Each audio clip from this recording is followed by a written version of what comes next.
Welcome to our channel. Today we how to set up ActiveCampaign CRM to automate follow-up sequences, complete guide step by step clearly. To set up ActiveCampaign CRM for automating follow-up sequences, start by logging into your ActiveCampaign account. Once you're logged in, navigate to the Automations tab on the left sidebar. Click on the Create an Automation button to start building your follow-up sequence. Choose Start from Scratch and then click Continue. Next, select a trigger for your automation. Choose an action type, such as send an email to initiate your follow-up. If you don't have an email template ready, click Create an Email to build one now. Give your email a name, then fill in the subject, body, and design according to your brand. Once your email is ready, click Save and Exit to return to your automation.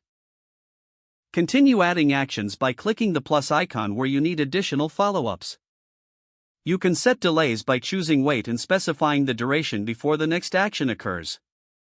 Add more send an email actions for each follow-up you want to automate. Remember to personalize each email using dynamic content, such as the recipient's name. After configuring all your follow-ups, review the flow of your automation to ensure it aligns with your goals. Once everything looks good, click Active to turn on your automation. Monitor the performance of your automation by checking reports within ActiveCampaign. Make adjustments as necessary based on the data you collect. This will help optimize your follow-up sequences for better engagement. Congratulations! You've now set up your ActiveCampaign CRM to automate follow-up sequences. If the page does not load, refresh the browser or try again in a private or incognito window. Make sure you are using the correct email address, then retype it carefully to avoid small typos. If your password is not accepted, use the reset option and create a new strong password you can remember. Check your spam folder for verification or security emails, then complete any requested confirmation steps. Enable two-factor authentication if available to improve account security and reduce unauthorized access risk. After signing in, review your profile details so your contact information and settings are accurate and current.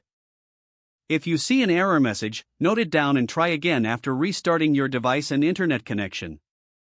Log out when you finish, especially on shared devices, to keep your account and payment information secure. If the page does not load, refresh the browser or try again in a private or incognito window. Don't forget to like this video and subscribe to our channel for more step-by-step tech guides.